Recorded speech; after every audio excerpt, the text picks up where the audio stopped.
Everyone thought he would leave. After what happened, that's what most people do, right? They pack up, change their number, delete old photos, and start over somewhere new where no one pauses when they hear your name. But he didn't. He stayed. He walked the same streets, past the same shop windows where his reflection always seemed a second slower than his steps. He saw the same faces and felt the same heavy silence press down on his chest.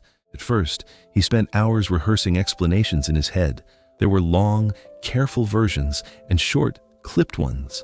Ones that explained and ones that begged. He crafted apologies, rolling the words around in his mouth, trying to make them sound less desperate, more believable. But none of them ever felt right. They all sounded like excuses once they left his head. So eventually he just stopped trying to explain. Instead, he took a small, unassuming job. It was nothing impressive, nothing you'd brag about on his first day. His supervisor barely looked up, just said, "Be here by 8." So he started showing up at 7:45. Not to impress anyone, but to feel the ground under his feet again, to remind himself that at least one thing was still within his control. Some days were incredibly heavy. He'd walk past a group of people and feel the shift before he heard it.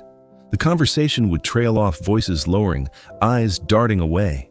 No one was overtly rude. They were polite, careful, measured. And somehow, that carefulness hurt more than open hostility because it meant they remembered.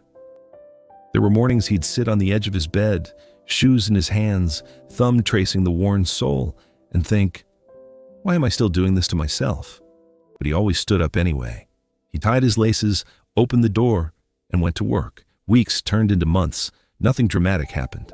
There was no big emotional speech, no sudden forgiveness, no grand public gesture of a second chance. Life just went on, quietly, indifferently. Then one afternoon, a coworker turned to him and asked, "Hey, can you handle this project tomorrow?" He looked up, caught off guard like he'd been called by the wrong name, paused for half a second, then said, "Yeah, I can."